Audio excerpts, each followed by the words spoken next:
Ils veillent sur nos forêts depuis des millénaires, pourtant leur accès au savoir moderne ressemble encore à un parcours de combattants. Comment scolariser les gardiens du bassin du Congo sans trahir leurs racines, infos autochtones et leur éducation? Tel est le défi de votre magazine Afrique Environnement Plus. Mesdames, Messieurs, soyez les bienvenus.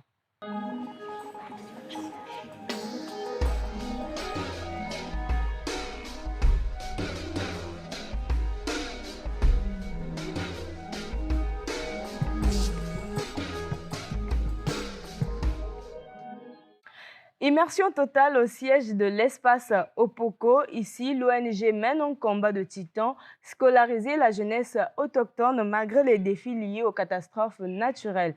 Mais avant d'échanger avec notre invité du jour, mesdames et messieurs, permettez-moi de vous faire découvrir le concept du jour proposé par Bartel Ponzo. Véritable interface entre le passé et l'avenir, les éco-gardes autochtones incarnent une nouvelle force de frappe pour la conservation. En fusionnant savoirs ancestraux et rigueur scientifique, ils s'imposent comme les derniers remparts de la biodiversité mondiale. Plus que des simples surveillants, ces veilleurs du territoire assurent une mission multidimensionnelle. Surveillance active, patrouille de lutte contre le braconnage et détection précoce des incendies, gestion des ressources, régulation de la biodiversité pour garantir la régénération naturelle des écosystèmes, résistance aux pressions, protection des terres ancestrales face à l'exploitation forestière intensive et aux menaces externes. Aujourd'hui, gouvernements et ONG reconnaissent une réalité scientifique. Là où les peuples autochtones gèrent les terres, la forêt survit. Leur implication n'est plus une option, mais la condition sine qua non pour éradiquer l'exploitation illégale des ressources, assurer la pérennité des puits de carbone mondiaux, maintenir l'équilibre fragile entre développement et conservation.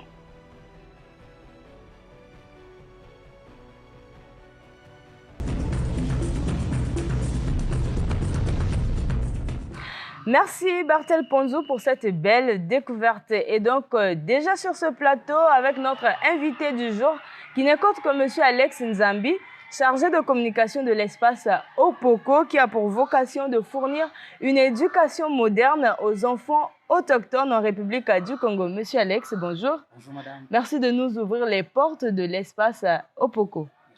De l'alphabet à l'université, comment réussissez-vous concrètement à maintenir l'éducation, sinon un enfant autochtone dans le système scolaire sur une si longue durée?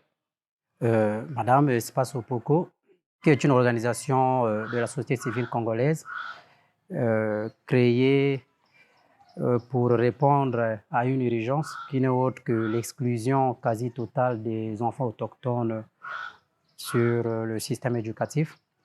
Et pour répondre à cette urgence, nous avons mis en place un programme qui au début n'avait pas assez d'enfants. Et avec le temps, aujourd'hui, nous sommes passés à plus de 1675 enfants autochtones afin d'accorder à ces enfants-là les possibilités, les chances de réussite pour que ces enfants puissent briser le cycle de la pauvreté qu'ils sont longtemps plongés.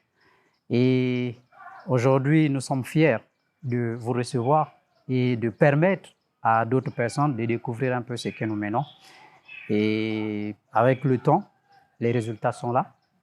Nous avons pas mal des enfants qui, hier, n'avaient pas la chance, ne rêvaient même pas d'arriver au lycée. Aujourd'hui, ils sont au lycée et d'autres sont à l'université. D'autres viennent de finir leurs études. Et en ce qui concerne le maintien, on mène pas mal des activités là-dessus pour le maintien de ces enfants sur le banc scolaire. Alors, c'est une phase, je vais dire ainsi, titanesque parce que ces enfants sont habitués dans le milieu naturel, à vivre dans le milieu naturel. Vous leur apportez une éducation moderne. Alors, concrètement, qu'est-ce qui prouve que votre méthode d'éducation fonctionne sur le terrain? Alors, en ce qui concerne la preuve qui prouve que la méthode fonctionne sur le terrain, aujourd'hui, nous savons que le monde est en train d'évoluer. Et plus le monde évolue, plus il y a d'autres stratégies, encore d'autres techniques, d'autres réalités qui s'ajoutent dans l'évolution de l'humanité. Hier, on n'avait pas les questions de changement climatique au niveau peut-être des communautés autochtones, pas seulement des communautés autochtones, même au niveau des communautés bantoues. Mais aujourd'hui, on parle de changement climatique, on parle de sécheresse, on parle de inondations. Et donc, nous, on s'est dit, aussi longtemps que les autochtones ne vont pas aller à l'école pour acquérir le savoir, qui vont fusionner avec le savoir qu'ils ont reçu de leurs aïeux, afin de lutter à ces changements climatiques, rien ne va avancer. Demain ou après-demain, on verra qu'il y a des forêts qui disparaissent, il y a des gens qui effectuent l'exode, alors que jadis, ils n'effectuaient pas l'exode. Et donc, nous, on s'est dit, il est important pour nous que les enfants autochtones aussi puissent aller à l'école, acquérir le savoir qui est lié avec l'évolution de l'humanité pour faire un rapport avec les connaissances endogènes qu'ils ont pour que tout puisse aller de l'avant. Par exemple, quand vous arrivez dans les communautés autochtones, vous allez parler de la politique de reboisement. Nombreux sont ceux qui ne connaissent pas c'est quoi le reboisement. Mais il y a des exploitants forestiers qui sont là, qui ne font qu'exploiter la forêt, qui est une ressource première pour les communautés autochtones. Et donc, vous devez les expliquer que lorsque vous travaillez avec les exploitants forestiers, lorsque les exploitants forestiers arrivent dans votre zone là où vous êtes, ils ont eu une concession à exploiter, vous devez les rappeler cette politique de reboisement. L'espace Opoko mène plusieurs descentes de terrain. Vous êtes souvent en contact des peuples autochtones où vous apportez votre soutien, tant soit peu en matière d'éducation des enfants autochtones. Alors, entre bons de l'école et savoirs ancestraux, comment éviter que l'éducation moderne ne devienne une machine à effacer leur identité? Oui, madame, vous savez, aujourd'hui, le grand problème pour nous, ce n'est pas de promouvoir l'éducation ou encore de scolariser massivement des enfants autochtones afin que ces enfants puissent oublier leur savoir qu'ils ont hérité de leurs ancêtres. Mais l'objectif reste comment est-ce que ce savoir-là doit être conservé. Aujourd'hui, il y a un adage qui dit les paroles s'envolent, les écrits restent. Nous avons étudié ça à l'université. Mais pour que les écrits puissent rester, il faut qu'il y ait une transcription de ces écrits-là. Et donc, pour que la personne puisse avoir la capacité de transcrire ses écrits, la personne doit avoir la connaissance, la personne doit étudier, la personne doit savoir comment manipuler le stylo. Et donc, nous, ce que nous faisons, c'est d'amener ces enfants à l'école pour que ces enfants puissent avoir la connaissance afin qu'une fois qu'ils ont fini avec leurs études, ils vont rentrer dans leur communauté pour conserver cette connaissance qu'ils ont sur les documents afin de permettre aux générations futures de se procurer de ce savoir-là. Et donc, le travail pour nous, ce n'est pas effacer ce qu'ils ont acquis de leurs ancêtres ou encore les éloigner de leurs connaissances endogènes liées à la forêt, mais c'est de faire un pont entre la connaissance qu'ils ont de leur communauté et la connaissance moderne et voir dans la mesure du possible comment fusionner les deux pour faire évoluer la société. Donc voilà un peu le travail que nous faisons, madame. Alors, quelles sont les différentes populations autochtones avec lesquelles vous aviez déjà travaillé et qui bénéficient également de cette éducation moderne? Alors, Espace Opoko évolue dans 3 départements et avec le temps, nous sommes en train de progresser lentement et sûrement. Donc, nous avons commencé dans le département de l'Alekumu. Ensuite, nous sommes allés dans le département de la Songa et on a ajouté le département de Kenya-Lima. Dans ces différents départements, il y a des appellations qui diffèrent. Par exemple, dans l'Alekumu, nous avons les Babongo qui sont beaucoup plus concentrés dans la zone sud. Dans la zone nord, c'est là où vous avez plusieurs catégories des autochtones. Il y a les Baka, les Mbenzele, les Ngombe, les Mikaya, si je ne me trompe, ou Makaya comme ça, que vous trouvez dans ces zones-là. Et donc, avec ces autochtones, quand on arrive dans leur communauté, il y a d'abord des discussions avec eux. On met d'abord un travail de terrain pour savoir combien des enfants sont scolarisés dans ces zones-là, combien ne sont pas scolarisés et quelle est l'approche qu'on peut emprunter pour que les parents acceptent que ces enfants aillent à l'école. Nous sommes au mois de mars, Monsieur Alex, et il y a quand même aussi une préoccupation qui me hante aujourd'hui. Mettons un accent sur la Journée internationale des droits des femmes. Vous éduquez les enfants autochtones, parmi lesquels il y a des jeunes filles. Aujourd'hui, lorsqu'une jeune fille autochtone Tombe enceinte, quel est l'accompagnement ou la prise en charge que vous leur apportez au niveau de l'espace Opoko afin de les permettre de poursuivre leur éducation en temps réel? Bon, déjà, ça c'est une très belle question. Déjà, la mission d'Espace Opoko, c'est d'éviter que les enfants qui sont scolarisés dans le programme tombent enceintes. Ça, c'est déjà un travail que nous menons, mais nous ne pouvons pas les obliger d'avoir peut-être des petits amis à gauche, à droite, surtout dans les villages où nous évoluons. Alors, le seul travail que nous faisons, c'est sensibiliser les parents sur le droit qui est lié au respect du genre, c'est-à-dire surtout de la femme autochtone, et surtout aussi demander aux parents de faire un suivi des enfants qui sont à l'école, qui ont déjà atteint l'âge de trouver ou encore d'aller avec les hommes. Parce qu'aujourd'hui, dire que nous achetons les layettes, tout ceci, c'est encore aller à l'encontre de ce que nous faisons. Parce que nous, notre mission reste de donner à ces enfants-là les mêmes chances de réussite que les enfants bantous ont, pour que demain, ces enfants-là puissent être capables eux-mêmes de se prendre en charge et d'aider leur communauté, d'aider aussi d'autres communautés qui sont tout autour d'eux. Et donc, là-dessus, on ne peut qu'accompagner les lois qui existent là-dessus. On ne peut que faire appel aux organisations qui évoluent dans le secteur des violences faites aux femmes, là-dessus. On ne peut que faire appel aux partenaires locaux, c'est-à-dire que les chefs du village, les responsables administratifs qui sont dans les endroits où nous évoluons, pour que ceux-là veillent à l'évolution scolaire de ces enfants-là. Au niveau de Brazzaville, nous menons pas mal des activités chaque le 8 mars avec parfois des organismes internationaux, tels que là récemment, nous avons eu une activité avec l'association Cani Assistance et SOS, parrainée par le ministère de l'ambassade de France, où nous avons parlé des violences faites aux femmes, des données.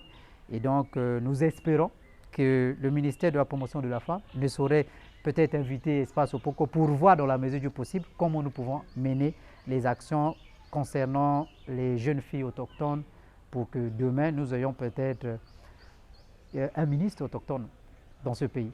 C'est un souhait, Monsieur Alex. Aujourd'hui, comment transformer ces élèves autochtones en véritables leaders de la protection de la nature? Alors, madame, vous savez, le président Mandela disait que l'éducation est l'arme la plus puissante que l'on puisse utiliser pour changer le monde. Et donc, pour nous, on s'est dit, la meilleure chose à faire, le chemin qu'il faut, c'est la scolarisation de ces enfants-là. Une fois que ces enfants sont scolarisés, ils auront la connaissance de tout et ils seront capables de défendre les intérêts de tout le monde et de bien prôner tout ce qui est lié à la biodiversité pour leur survie et pour le survie de ceux qui sont tout autour d'eux. C'est toujours un plaisir d'échanger avec vous, Monsieur Alex, mais lentement et sûrement nous tendons vers la fin de cet entretien. Au-delà des livres, quelle place accordez-vous à l'apprentissage pratique en forêt, par exemple, là où se transmet l'essence même de leur culture? Racontez-nous.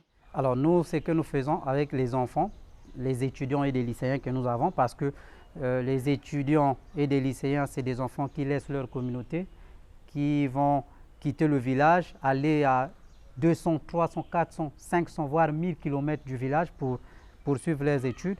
Chaque année, quand il y a des vacances, les vacances du premier trimestre, deuxième, jusqu'aux grandes vacances, nous demandons toujours à ces enfants d'aller au village, de se joindre à leurs parents, de faire tout ce qui est lié à leur culture pour éviter qu'il y ait brisement entre la culture qu'ils ont reçue et l'école qu'ils sont en train de poursuivre. Et donc, au niveau d'Espace Opoko, si vous pouvez, peut-être les mois à venir, revenir vers nous, vous ne trouverez pas les étudiants autochtones au sein du programme pendant les grandes vacances, parce que pendant les grandes vacances, une fois que l'université a libéré les enfants, nous payons le billet à ces enfants de repartir dans leur communauté pour éviter qu'ils s'éloignent un peu trop de leur communauté. Et la chance que nous avons eue, il y a l'un de nos étudiants qui était à Genève, qui a pris part à une formation au niveau des Nations Unies. Quand il est rentré de Genève, la première des choses que Espace Opoko a eu à faire, c'est demander à cet enfant-là d'aller au village, rendre compte aux parents de ce qui s'est passé là-bas. Parce que vous savez, les autochtones, c'est un peuple qui est un peu... Ils ont leur réalité à eux. Plus l'enfant s'éloigne de la communauté, plus l'enfant se livre à plusieurs dangers. Et donc, plus l'enfant est au contact de sa communauté et de ce qu'il est en train de faire, plus cet enfant-là a la bénédiction de la communauté. Et donc, Espace Opoko évite d'éloigner les enfants de la communauté tout en rappelant à ces enfants, on n'oublie pas d'où on vient. Peu importe là où vous allez arriver, n'oubliez pas d'où vous venez. Et c'était même ma question, Monsieur Alex. Comment apprenez-vous à des enfants ou à un enfant autochtone d'être vraiment fier de son identité autochtone face aux préjugés qu'il pourrait rencontrer dans la société? Oui, les préjugés, ça existe dans la société congolaise. Il y a vraiment les préjugés à l'endroit du peuple autochtone, mais nous leur prenons les exemples des grands leaders qui ont brisé les chaînes, qui ont brisé les stéréotypes qui les empêchaient d'avancer. Aujourd'hui, nous avons les journées internationales qui sont célébrées à gauche, à droite. Et quand on pose la question pourquoi nous célébrons la journée du 8 mars, automatiquement vous avez la réponse et vous prenez cette réponse comme élément de départ à la cause que vous défendez. Alors, ces enfants autochtones ont toujours grandi avec ces techniques de chasse, de cueillette, de pharmacopée. Alors, dans leur cursus scolaire, comment arrivez-vous à intégrer ces différentes pratiques au quotidien pour leur permettre vraiment d'appréhender ces notions de chasse, de cueillette et de pharmacopée?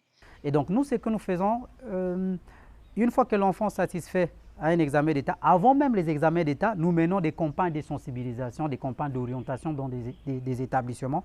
L'objectif de ces campagnes d'orientation, c'est de permettre aux élèves, pas seulement autochtones et bantous, de savoir une fois admis au BEPC, où est-ce que je vais aller? Est-ce que je suis censé aller au lycée général, au lycée technique? Et une fois que ces enfants ont des informations là-dessus, après l'obtention des examens d'État, ils ont déjà une idée. Donc nous, notre travail, c'est depuis le collège qu'on prépare tout ça. Et une fois que ces enfants ont satisfait leur examen d'État, ils ont déjà une idée que moi, je vais aller au lycée technique, je vais aller faire l'électricité. Moi, je vais aller au lycée technique, je veux devenir, par exemple, ingénieur agronome. Pour que le savoir que j'ai de ma communauté, je reviendrai pour appliquer ça pour que demain nous ayons tout ce que nous avons. Vous voyez, aujourd'hui, vous allez voir, il y a des projets de l'autonomisation des communautés autochtones, l'amélioration de la qualité de vie des autochtones. Mais est-ce que ces projets-là, les autochtones sont consultés au préalable? Est-ce que ces autochtones-là ont de la confiance envers ceux qui apportent ces projets? Et donc, nous, dans notre mission, c'est donner à ces enfants-là le libre choix de ce qu'ils veulent faire pour que demain, ils puissent être capables de mettre cela en pratique. Et donc, madame, comme j'ai souligné un peu en amont, que Opoko n'oblige pas aux enfants que toi, tu dois être juriste, toi, tu dois être doc, toi, tu dois être journaliste. Non. Mais Opoko demande à l'enfant de faire le choix. Et en fonction de connaissances, du savoir que l'enfant a reçu dans sa communauté, l'enfant dirait, bon, moi, je vais aller au lycée technique, je vais être, par exemple, vétérinaire. Et moi, non, je veux, par exemple, faire l'agriculture. Et voilà comment est-ce que nous avançons dans le travail que nous faisons. Et aujourd'hui, nous avons 2 étudiants qui sont à l'école normale supérieure d'agronomie. Et si tout va bien, d'ici la fin de l'année, ils vont soutenir. Donc, c'est déjà des ingénieurs qui sont là, qui vont aller implémenter ce qu'ils ont acquis à l'école avec les réalités de leur communauté. Mais sinon, pour le reste, on s'arrange à ce qu'il n'y ait pas l'oubli de tout ce qu'ils ont de leur communauté. Alors aujourd'hui, le bilan de votre pugnacité sur le terrain est-il positif ou négatif?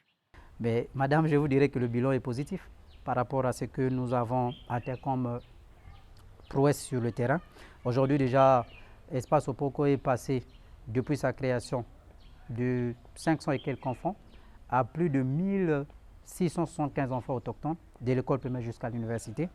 Aujourd'hui, nous avons 14 étudiants qui sont ici à Brazzaville. Au niveau du collège, il y en a beaucoup d'enfants. Au niveau du lycée, beaucoup d'enfants. Déjà, la preuve en est que les 3 départements où nous évoluons, on a même un de notre candidat qui va présenter le bac cette année, qui est sorti, il a fait 14 de moyenne au lycée Henri Lopez de Gamboma. Et cette année, il va présenter le bac. Donc, ça prouve déjà que le résultat est positif, mais ce résultat-là doit aller au-delà de la positivité de ce que nous faisons. Et donc, le travail que nous voulons aller atteindre, c'est l'État doit nous accompagner, nous aussi nous devons accompagner l'État pour que demain matin, le Congo puisse devenir un modèle mondial en matière d'éducation des enfants autochtones en Afrique centrale et au niveau de l'Afrique en général. Merci, Monsieur Alex Nzambi, pour cette exhortation finale qui marque aussi la fin de cet échange. Nos remerciements vraiment de nous avoir ouvert les portes de l'espace Opoko où nous avons parlé de l'éducation des enfants autochtones face aux défis environnementaux et culturels. Au plaisir, Monsieur Alex, de vous rencontrer peut-être dans un proche avenir. C'est à nous de vous remercier vous avez effectué un long déplacement, venir dans la forêt et subir les moucherons. C'est tout ça aussi l'environnement. Et donc nous espérons vraiment que ça ne sera pas la première et la dernière rencontre avec vous. Et surtout nous lançons également l'appel au gouvernement congolais et aux organismes internationaux de soutenir aussi nos médias, parce qu'il y a des médias qui sont toujours à la quête des bonnes informations, qui veulent montrer aux yeux du monde qu'il y a des gens qui travaillent, qui ne sont peut-être pas connus, qui n'ont peut-être pas de moyens qu'il faut pour se faire voir au niveau du monde, mais nous sommes là pour les aider, nous sommes là pour les accompagner. Et donc, nous lançons l'appel au directeur général de Télé Congo de soutenir ces médias qui ne cessent de travailler, d'aller jusqu'au fin fond là où les informations sont cachées. Nous sommes partout sur toute l'étoile des télécommunications, on est présent et nos portes sont ouvertes à tout le monde. Et nous vous remercions pour la visite. Merci, Monsieur Alex Nzambi. Je rappelle que vous êtes chargé de communication de l'espace Opoko. C'est un plaisir d'échanger avec nous et merci une fois de plus pour ce plaidoyer en notre faveur. Mesdames et messieurs, Afrique Environnement Plus se poursuit. Mais cette fois-ci, permettez-moi de vous faire découvrir les différents événements sur le plan national ou peut-être international aussi. Donc, sortez vos stylos, vos calepins pour prendre note. On se retrouve justement après.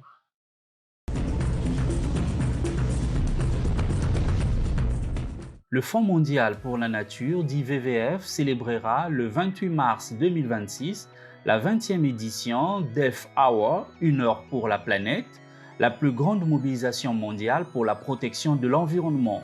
Cet événement mondial annuel est une action symbolique pour la biodiversité, le climat et la réduction de la consommation d'énergie. En République du Congo, le WWF s'engage pour une conservation inclusive respectant les droits de peuples autochtones.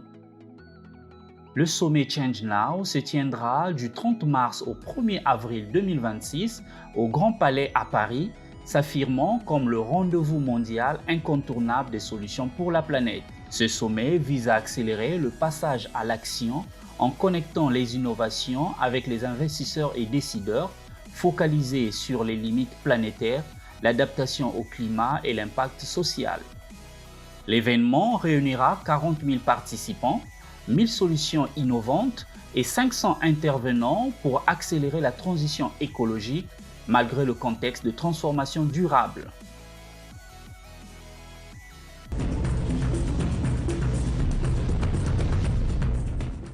Chers téléspectateurs et internautes, nous parlons certes de l'éducation des enfants autochtones face aux défis environnementaux et culturels, mais au-delà de cette problématique, permettez-moi de vous faire découvrir un autre sujet bien alléchant présenté par Bartel Ponzo. Au cœur du bassin du Congo, deuxième poumon mondial, la République du Congo s'impose comme un acteur clé de la protection forestière. Son ambition est double et indissociable. Convertir la richesse forestière en un levier de croissance économique sans compromettre la stabilité climatique globale. Justement, à l'occasion de la célébration de la Journée internationale des forêts, le 21 mars dernier, sous le thème « Les forêts et les économies », la ministre de l'économie forestière Rosalie Matondo a réaffirmé la vision stratégique du gouvernement, notamment transformer le potentiel forestier en un moteur économique souverain. Nos forêts recèlent un potentiel ligneux estimé à environ 900 millions de mètres cubes de bois, portant sur 300 essences au niveau national. La gamme des produits forestiers non ligneux à la base de la satisfaction de nombreux besoins au plan technique, alimentaire, médicinal et autres est très large, comportant des fruits, des légumes, des huiles, des boissons, des fragments de plantes, des lianes, des rotins et autres. Ces produits soutiennent les économies locales et sont dans une certaine mesure à la base de chaînes de valeur et des initiatives locales portées par les communautés. Poumon de la terre, régulateur du climat et pilier indispensable de notre survie, les forêts ont une importance inestimable à en croire la ministre Rosalie Matondo. Les forêts sont également pourvoyeuses des moyens de subsistance pour les populations. Elles stimulent l'innovation et offrent des solutions garantissant la résilience aux effets du changement climatique. Engagée dans la protection des écosystèmes, la République du Congo accélère la modernité de son secteur forestier via la loi numéro 33-2020 du 8 juillet 2020 portant Code forestier. À travers l'édition 2026 de la Journée internationale des forêts, les efforts déployés par le pays en matière de gestion durable des écosystèmes forestiers sont toujours d'actualité. Notre pays, dont le territoire est couvert à 69% des forêts, s'est engagé depuis plusieurs décennies dans une dynamique de gestion durable des écosystèmes à travers l'aménagement forestier afin de concilier les objectifs économiques aux enjeux sociaux et de conservation. Cet effort national constant, consenti sous la très haute impulsion de son Excellence Denis Sassou Nguesso, président de la République, chef de l'État, a permis d'évaluer le potentiel de nos forêts en termes de produits forestiers ligneux et non ligneux, ainsi que la variété des services écosystémiques qu'elles offrent. La décennie des Nations Unies pour le boisement et le reboisement, dans le cadre de la gestion durable des forêts pour la période 2027-2036, est essentielle pour soutenir cette dynamique. J'invite chacun de nous à prendre dès à présent la mesure de la responsabilité qui incombe à chacun dans la mise en œuvre et la réussite de cette initiative proposée au monde par notre pays. Face à l'urgence climatique, Rosalie Matondo érige la forêt en nouveau pilier de l'économie congolaise. Notre engagement nous rappelle que l'avenir auquel nous aspirons, où forêt et économie progressent ensemble, est à notre portée. Poursuivons nos efforts afin de construire un monde plus durable, inclusif et résilient. Car nous croyons que l'avenir de notre économie se fonde sur les forêts. Du côté de la République démocratique du Congo, toujours dans le cadre de cette célébration de la Journée internationale des forêts, professeur Marie Nyange Dambo, ministre de l'Environnement, Développement durable et Nouvelle économie du climat, a appelé à un changement de paradigme historique, abandonner l'économie d'extraction pour une bioéconomie forestière. Dans son adresse, la ministre a souligné que la forêt constitue une richesse stratégique dont la valeur dépasse les indicateurs économiques classiques. Pour elle, la forêt n'est plus à la périphérie de l'économie, elle en est le socle indispensable. Investir dans la forêt, ce n'est pas une dépense, c'est un investissement stratégique pour la vie. Chaque dollar investi est une assurance vie pour l'humanité, a-t-elle conclu. Au-delà des indicateurs financiers, les deux nations rappellent que les forêts du bassin du Congo sont à la fois régulatrices climatiques et boucliers sociaux. La Journée internationale des forêts souligne le rôle vital des forêts pour la sécurité alimentaire et le moyen de subsistance durable.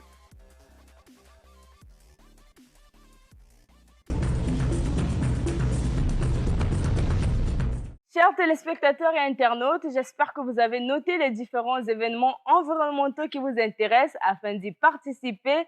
Ce numéro d'Afrique Environnement Plus qui était donc consacré à l'éducation moderne des enfants autochtones face aux défis environnementaux et culturels, vous l'avez compris, arrive à son terme. On se retrouve mercredi prochain pour un nouveau numéro de ce magazine. Mais avant de nous quitter, nos remerciements au DG André Andélé pour son accompagnement dans la réussite de notre magazine Afrique Environnement Plus, mais aussi à la coordinatrice de tous les jours, Madame Karine Ibombo, pour son soutien perpétuel. Sans oublier la grande équipe technique qui m'a accompagné ce jour afin de vous tenir compagnie, mesdames, messieurs. Prenez soin de vous et à la prochaine occasion.